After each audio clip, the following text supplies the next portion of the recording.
Hey, what's going on, good people? It's your boy, Pastor Mike, the pastor of the Total Grace Church, also the creator and founder of Not Your Ordinary Vegan. Listen, man, have you guys tried this water? This is extraordinary water. It's alkaline water, essential water. I want to encourage you to get it. It's the only thing I drink right now. It's a little bit more expensive than maybe the other brands that you would get, but it's definitely worth the investment. Check it out. Hey, what's going on, good peoples? It's your boy, Pastor Mike, pastor of Total Grace Church, also the creator and founder of Not Your Ordinary Vegan. All right, listen, today we're dealing with a big question, a question I'm always asked. People say, hey, Pastor, man, I've been thinking about going vegan, thinking about adopting a plant-based diet, but I want to know, is it more expensive? I hear that all the time. I would do it, man, but it costs too much money. So I want to answer that question.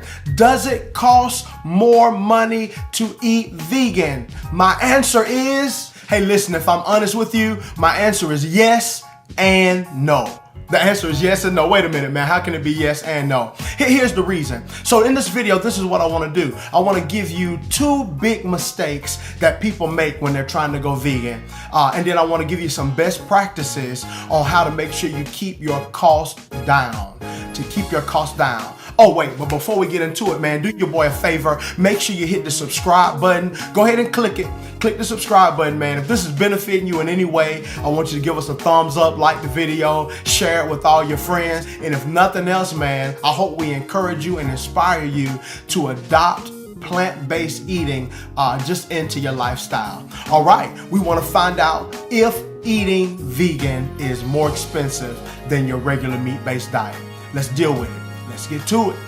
All right, here's the truth, everybody. When I first adopted a plant-based diet, man, I gotta be honest with you. I went to the grocery store, and when I went to the cash register and checked out, man, it was cha-ching, cha-ching, cha-ching. It was so freaking expensive.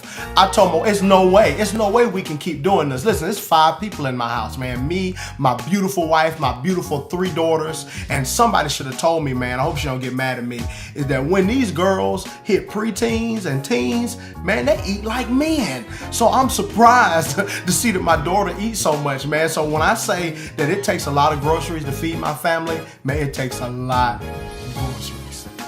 So listen, that means that when I went in and tried to go vegan, here's the mistakes that I made. And they're also the mistakes I see that many people make. Okay, here's the first mistake. If you don't want to spend an extraordinary amount of money when you're trying to go vegan. Here's the first mistake. Many people, man, you try to be or have too much quantity. When we go in there, we're not used to shopping for a plant-based diet. So we go in there and we get, just as much of everything as we can, because it just feels like it's not going to be enough. So you really have to go through and figure out what to get. So you have to avoid, number one, avoid getting too much quantity, because we also find out things will go bad, just wasting money. So again, if you want to make sure that your bill is not too high, the first thing you need to avoid is too much quantity. The second thing that I want to talk about is this: too much variety. That's what people always say to me. Man, how do you eat vegan? You just eat lettuce every day? Man, do you just eat tomatoes and cucumbers every day? What variety do you have? And it's funny to me, because here's the truth. When you're on a meat diet, there's not too many things that you eat. Let's be honest. When I was cooking meat for my family, we would do maybe spaghetti, so we get some ground beef. We love salmon. I would do salmon. We do chicken. We stopped eating pork a long time ago, so that pork is out of there. But you have these several kind of staple dishes, some tacos. Maybe we'll throw some pizza at the end of the week.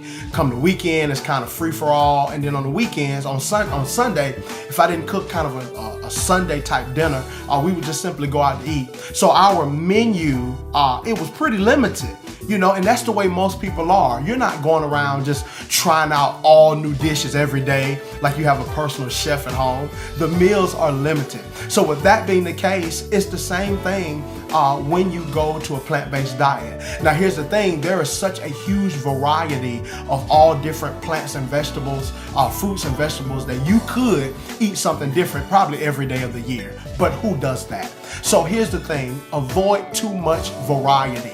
Find out what you like, stick to that, develop kind of your menu, and then that will help you. So I'm getting to the solution. So again, the problems that you want to avoid to make sure that you're not spending too much money is to avoid too much variety and too much quantity.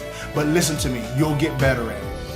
Okay, now let's deal with how you can make sure, or these best practices to make sure you keep your grocery bill down. Let's go to it. Let's go right to it. It's five things. Number one, the first thing that I want to deal with is this. It takes trial and error. Trial and error. The first few times you go, your grocery bill may be a little higher. The first few times you go, you may buy too much of one thing and something goes bad and feel like you wasted your money. But through trial and error, you'll get to the point where you know exactly what to get and how to shop. Again, your grocery bill has been so low is because over years, you've learned what to buy, how much to buy, what you're gonna eat. You've developed that over years. So give it some time. So again, the first thing is trial and error. Number two is develop a menu. Develop a menu. Hey, here's a great way. Watch Not Your Ordinary Vegan YouTube channel. And when you see some of the things that come across the screen, pick those things that you like the best. What does your family like? What do you like? What things will you eat when? We do a Taco Tuesday, Vegan Taco Tuesday. We have different days where we eat different things. So you develop your menu, and that way it will help you once you're in the grocery store. So number one is through trial and error, you'll figure things out. Number two is you develop that kind of set menu for your family. Number three is from that menu, you then develop your grocery list. So these are the essentials that I need to buy to make sure that I can fix my meals for Monday, Tuesday, Wednesday, all the way throughout the week. Be that particular. Develop a grocery list based on your menu. All right, so now let's go to number four. Number four, I'm going a little fast, man, because I don't want to keep you too long, but these are some great tips. So number four is get only what you need.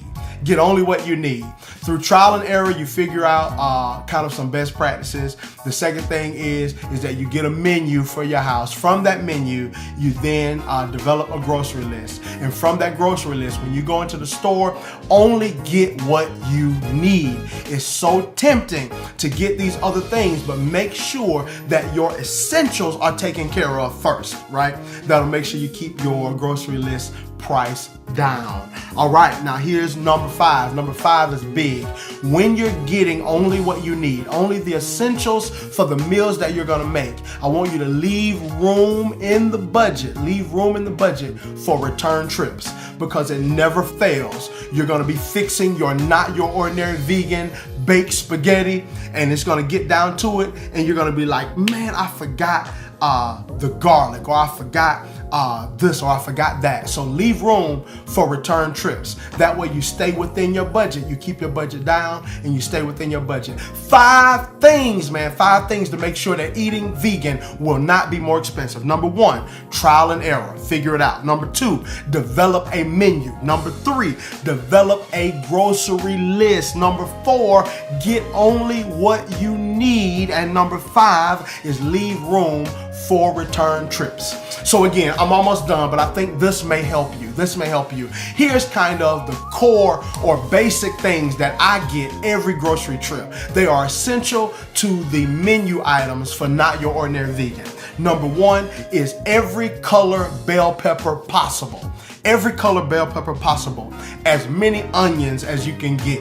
You can't get too many because they're essential in almost every dish that I make. So bell peppers, onions, beans, black beans, red beans, kidney beans, pinto beans, black eyed peas. Get all the beans you can get. You will use them in these recipes. Also rice. You want to get the long grain rice, the black rice, the brown rice. Stay away from the white processed rice if you can. Also cabbage is a big thing for me, and spinach. Those are the vegetables. Now here we go for the fruit. Mangoes. You can't buy too many mangoes. You need a lot of mangoes, bananas, strawberries, and tangerines. Those are kind of my staples. So again, man, if you need some help, shoot me a message, comment on the video. I will respond to the comment, I promise you. You can find me on social media, on Facebook, on Instagram. Reach out to me, man. I would love to help. This journey has been amazing for me, and I can't wait till it do the same thing for you. So again, I'll run something over the screen, just a recap of everything that we said, or maybe it'll be in the description. So I pray this helps you. Man, I love you. Hey, if you don't remember anything else I said, remember this: there is nothing ordinary about you, but God created you to be extraordinary. Listen, I love you. God bless you.